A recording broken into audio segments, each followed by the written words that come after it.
মানুষ কথা বললেন যারা এই টলিগঞ্জ ফিল্ম ইন্ডাস্ট্রির অত্যন্ত গুরুত্বপূর্ণ কর্মী, যারা যোগ্যতা নিয়ে শান্তিতে কাজ করতে চান। চাপিয়ে দেওয়া বেশ কিছু যে নিয়ম আমার এই ইন্ডাস্ট্রিকে ক্ষতি করেছে, আমাদের যন্ত্রণায় ফেলেছে, যারা সত্যি কথা বলতে গেছেন তাদের দিয়ে বাধ্যতামূলকভাবে বাই প্রেশার কাউকে দিয়ে সোশ্যাল মিডিয়ায় বিভিন্ন কথা বলানো হয়েছে, কাউকে বলা হয়েছে এটা মেনে নাও, কাউকে ডেথ থ্রেট দেওয়া হয়েছে, এমনকি অভিযোগ এলো যে গুলি করে মেরে দেওয়ার কথা বলা হয়েছে। এর থেকে ভয়াবহ ঘটনা আমার মনে হয় যে ভারতবর্ষের কোনো ফিল্ম ইন্ডাস্ট্রিতে যাদের হাতে বা যাদের দায়িত্বে পরিচালনার কথা ছিল কোথাও হয়েছে কি কোনোদিন? আমার মনে হয় যে সমগ্র পশ্চিমবঙ্গ যেমন এই অন্ধকার থেকে মুক্তি পেতে চেয়েছে, ঠিক তেমনি আজ এখানে যারা এসেছিলেন, যারা জানাতে চেয়েছেন, এই ভয়াবহ ঘটনা শুনে আমাদের আর বুঝতে সময় লাগে না যে ঠিক কি চলছিল টলিউডে এবং কি যন্ত্রণার মধ্যে। সেটা আমাদের টেকনিশিয়ানস ভাইরা বোনেরা হোক, দিদিরা হোক, শিল্পীরা হোক, প্রযোজক, পরিচালক, বাকি সবাই তারা কোন যন্ত্রণায় ছিলেন যে চাপিয়ে দেওয়া ইচ্ছা সেটা না মেনে নিলে যার সঙ্গে ভালো ফিল্ম হওয়ার কোনো যোগাযোগ নেই গুলি করে অবধি মেরে দেওয়া হবে। এ ভয়াবহ। ইমিডিয়েটলি আইন মেনে এফআইআর হওয়া উচিত এবং আইন যে কথা বলে সেই অনুযায়ী শাস্তি হওয়া উচিত। আমরা এখানে অজস্র মানুষের চোখের জল দেখেছি যে কিভাবে তাদের দমন পীড়ন করা হয়েছে, নারী পুরুষ নির্বিশেষে শুনলাম। এইভাবে যে টলিউড চলছিল তা ভয়ঙ্কর। এই বার্তা পরিষ্কার সঠিক জায়গায় পৌঁছে দেব। শুধু এইটুকু জায়গা বলতে পারি যে নতুন এই সরকার এই অরাজকতা, হুমকি, থ্রেট তার ঘোর বিরোধী এবং তা স্পষ্ট করে আমাদের সম্মানীয় মুখ্যমন্ত্রী শুভেন্দু অধিকারী মহাশয় বারবার জানিয়ে দিয়েছেন। দুর্ভাগ্যজনক। টলিউডের আগামী দিনের ভাবনা তো টলিউড নিজে ঠিক করবে, কিভাবে সুন্দরভাবে বিকশিত হবেন তারা, কিভাবে সুন্দর সুন্দর প্রোডাকশন করবেন, সিনেমা বানাবেন, সিরিয়ালস বানাবেন, ওয়েব সিরিজ বানাবেন বা ডকুমেন্টারি বানাবেন। গুণগত মানের যোগ্য লোক তারা যে কাজ করবেন ভয়ভীতিহীনভাবে, এটা তো টলিউডের নিজস্ব ইচ্ছা। আজকে টলিউডের বন্ধুরাই এখানে যারা উপস্থিত হয়েছিলেন তারা জানালেন যে কিভাবে এই কয়েক বছর ধরে তার ধীরে ধীরে স্বাধীনতা হারিয়েছেন, হাসতে ভুলে গেছেন, ভয়ভীতির পরিবেশে রয়েছেন এবং নাম করে করে প্রত্যেকে বলেছেন। তো ফলত সেই বার্তা ডেফিনেটলি পৌঁছানো হবে। This is the original picture of Tollywood. এই যন্ত্রণার মধ্যে টলিউড গেছে বলে বিভিন্ন দিক থেকে ক্ষতিগ্রস্ত হয়েছে এই শিল্প জগৎ এবং মানুষজন। এবার ডেফিনেটলি সেই অনুযায়ী কোনো আইনি কাজ হয়েছে বলে, মানে বৈধ আইন তেমনটা তো শুনতে পাওয়া গেল না। তার মানে আইন যারা ভেঙেছেন সরকার সিদ্ধান্ত নেবে। বিভিন্ন ধরনের গ্রাহকও হন। আমি একটা সিনেমা দেখতে পছন্দ করি, অন্যজন হয়তো সেটা পছন্দ করেন না, এগুলো আমাদের ব্যক্তিগত পছন্দ। তো গ্রাহক অনেক রকমের, অনেক মানসিকতার রয়েছে এবং ঠিক তেমনই সেই অনুযায়ী টেলিভিশনের সাবজেক্ট বলুন, ওয়েব সিরিজের সাবজেক্ট বলুন বা সিনেমার সাবজেক্ট তৈরি হয়। গল্প বইয়ের ক্ষেত্রেও তাই। বইমেলাতে গেলে আমরা যেমন দেখতে পাই, ফিল্ম ফেস্টিভ্যালে গেলেও যেমন আমরা দেখতে পাই যে সম্ভার অনেক, যার যেটা পছন্দ তিনি সেটা গ্রহণ করবেন। এটা তো আমাদের অপশন। এই যে একটু আগে রুদ্র বললো যে কিছু ক্ষেত্রে ক্লিয়ারলি বোঝা যাচ্ছে যে অনেক কিছু বৈধভাবে করা হয়নি। তো বৈধতার একটা বড় পরিধি থাকে। সেই বৈধতাটা আইনগত বৈধতা হয়, আবার ব্যক্তিগত সম্মান, ব্যক্তিগত ডিগনিটি, ব্যক্তিগত রাইট, ব্যক্তিগত স্বাধীনতা, ব্যক্তিগত অধিকারের একটা পরিধি হয়। সেইগুলো যখন ভঙ্গ হয় তখন তো কোথাও একটা প্রশাসনের ভূমিকা চলে গিয়ে আসে এবং যে কোনো ওয়ার্ক সেক্টরে, যে কোনো কর্মক্ষেত্রে কিন্তু প্রত্যেকটা দেশ বলুন, রাজ্য বলুন, সেই তার যে প্রশাসন থাকে তাদের একটা এসওপি তৈরি করে দেওয়ার অধিকার থাকে বা ক্ষমতা থাকে। পশ্চিমবঙ্গের ঠিক এই মুহূর্তের মাথায় 8.5 লক্ষ কোটি টাকার দেনা চাপিয়ে চলে যাওয়া হয়েছে।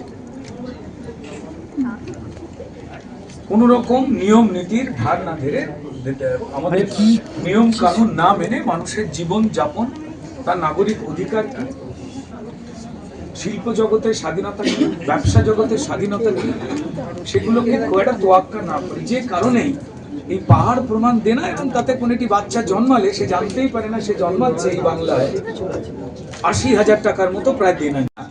ঠিক তেমনি এখানে যা যা অরাজকতা ধীরে ধীরে তৈরি হয়ে যা স্পষ্ট হয়ে উঠে এলো কি ভাবে হয়েছে, যারা জানালেন তারা এই ইন্ডাস্ট্রির মানুষ, এবং নতুন সরকার স্পষ্টতই পরিষ্কার বার্তা দিয়ে দিয়েছে যে এই অরাজকতার যে পরিবেশ, এই যে স্বৈরাচারের পরিবেশ, যেখানে গুলি করে অব্দি মেরে দেওয়া হবে টলিউড ইন্ডাস্ট্রিতে যারা পরিচালনা করতেন তাদের ইচ্ছার সঙ্গে হ্যাঁ না মেলান, পরিচালক হোক, অভিনেতা হোক, প্রযোজক হন, টেকনিশিয়ানস ভাই হন, তাদের মারধর করার কথা আপনারা শুনতে পেলেন।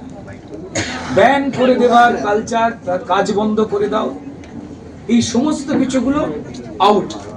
এই আর কি করলে আমরা বেটার জায়গায় যেতে পারি সেই সাজেশন আমাদের টেকনিশিয়ানসরা, আমাদের ডিরেক্টররা, আমাদের প্রযোজকেরা এবং বাকি যারা যারা জড়িয়ে রয়েছে তারা দেবে, এবং সেটাই আহরণ করা কাজ এবং সেই বার্তা পৌঁছে দেওয়া হবে। এবং সরকার পরিষ্কার বদ্ধপরিকর যে কোনো রকম হুলিগানিজম, স্বৈরাচার চাপিয়ে দেওয়া বা ঠিক যে যে ঘটনাগুলো আগে ঘটতো বলে টেকনিশিয়ানসরা জানালেন, নাম নিয়ে জানালেন, সেগুলো বন্ধ।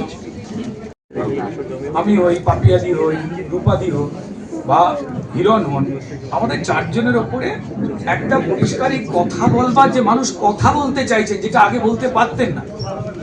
আজকে প্রত্যেকেই যেটা বললেন যে আমরা প্রাণ ভরে নিঃশ্বাস নিয়ে এই যে কথাগুলো বলতে পারছি, এটাই আমাদের একটা বাড়তি ভালো লাগে। এই পরিবেশটা টলিউড থেকে চলে গেছিল, সেটা যেই হোক, আমাদের এই যে কথাটা বলছেন, এই কথাটা আমাদের কাজই হচ্ছে সঠিক জায়গাতে পৌঁছে দেওয়া, তথ্য সংস্কৃতি মন্ত্রকে পৌঁছে দেওয়া, এবং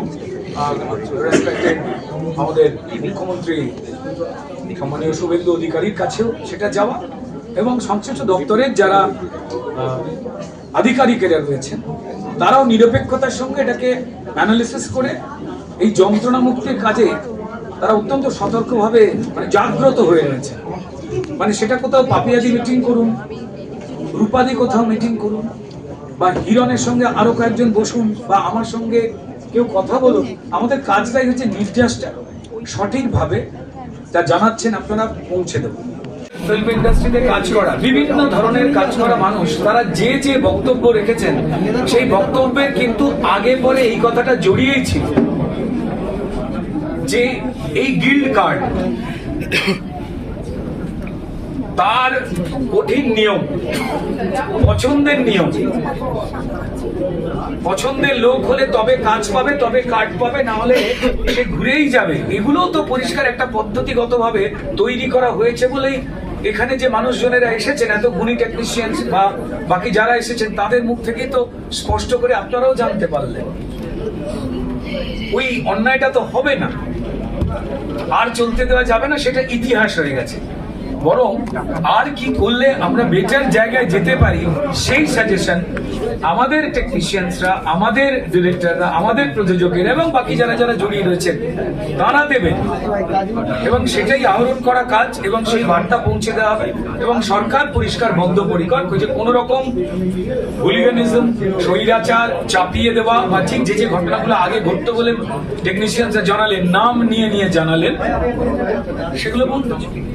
এবং টাকা নেওয়া হয়েছে, অনেক টাকা নিয়ে কার্ডও পাইনি, কার্ড নিয়ে টাকা নিয়ে কার্ড মানুষ কথা বললেন যারা এই টলিগঞ্জ ফিল্ম ইন্ডাস্ট্রির অত্যন্ত গুরুত্বপূর্ণ কর্মী, যারা যোগ্যতা নিয়ে শান্তিতে কাজ করতে চান। চাপিয়ে দেওয়া বেশ কিছু যে নিয়ম আমার এই ইন্ডাস্ট্রিকে ক্ষতি করেছে, আমাদের যন্ত্রণায় ফেলেছে। যারা সত্যি কথা বলতে গেছেন তাদের দিয়ে বাধ্যতামূলকভাবে বাই প্রেশার কাউকে দিয়ে সোশ্যাল মিডিয়ায় বিভিন্ন কথা বলানো হয়েছে, কাউকে বলা হয়েছে এটা মেনে নাও, কাউকে ডেথ থ্রেট দেওয়া হয়েছে, এমনকি অভিযোগ এলো যে গুলি করে মেরে দেওয়ার কথা বলা হয়েছে। এর থেকে ভয়াবহ ঘটনা আমার মনে হয় যে ভারতবর্ষের কোনো ফিল্ম ইন্ডাস্ট্রিতে যাদের হাতে বা যাদের দায়িত্বে পরিচালনার কথা ছিল কোথাও হয়েছে কি কোনোদিন? আমার মনে হয় যে সমগ্র পশ্চিমবঙ্গ যেমন এই অন্ধকার থেকে মুক্তি পেতে চেয়েছে, ঠিক তেমনি আজ এখানে যারা এসেছিলেন, যারা জানাতে চেয়েছেন, এই ভয়াবহ ঘটনা শুনে আমাদের আর বুঝতে সময় লাগে না যে ঠিক কি চলছিল টলিউডে এবং কি যন্ত্রণার মধ্যে, সেটা আমাদের টেকনিশিয়ানস ভাইরা বোনেরা হোক, দিদিরা হোক, শিল্পীরা হোক, প্রযোজক, পরিচালক, বাকি সবাই তারা কোন যন্ত্রণায় ছিলেন। যে চাপিয়ে দেওয়া ইচ্ছা সেটা না মেনে নিলে যার সঙ্গে ভালো ফিল্ম হবার কোনো যোগাযোগ নেই, গুলি করে অব্দি মেরে দেওয়া হবে, এ ভয়াবহ। ইমিডিয়েটলি লিগ্যাল অ্যাকশন তো হওয়া উচিত এবং করা হবে। যারা যারা জড়িয়ে আইন মেনে এফআইআর হওয়া উচিত এবং আইন যে কথা বলে সে অনুযায়ী শাস্তি হওয়া উচিত। আমরা এখানে অজস্র মানুষের চোখের জল দেখেছি যে কিভাবে তাদের দমন পীড়ন করা হয়েছে, নারী পুরুষ নির্বিশেষে শুনলাম। এইভাবে যে টলিউড চলছিল তা ভয়ঙ্কর। এই বার্তা পরিষ্কার সঠিক জায়গায় পৌঁছে দেব। শুধু এইটুকু জায়গা বলতে পারি যে নতুন এই সরকার এই অরাজকতা, হুমকি, থ্রেট তার ঘোর বিরোধী এবং তা স্পষ্ট করে আমাদের সম্মানীয় মুখ্যমন্ত্রী শুভেন্দু অধিকারী মহাশয় বারবার জানিয়ে দিয়েছেন। দুর্ভাগ্যজনক।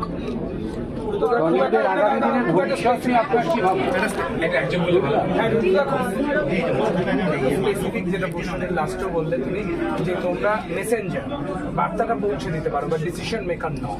যেহেতু অনেকগুলো সংগঠন রয়েছে যেগুলো অরাজনৈতিক, এই সংগঠনগুলোকে নির্বাচনের মাধ্যমে আবার পুনরুদ্ধার করে বা নতুন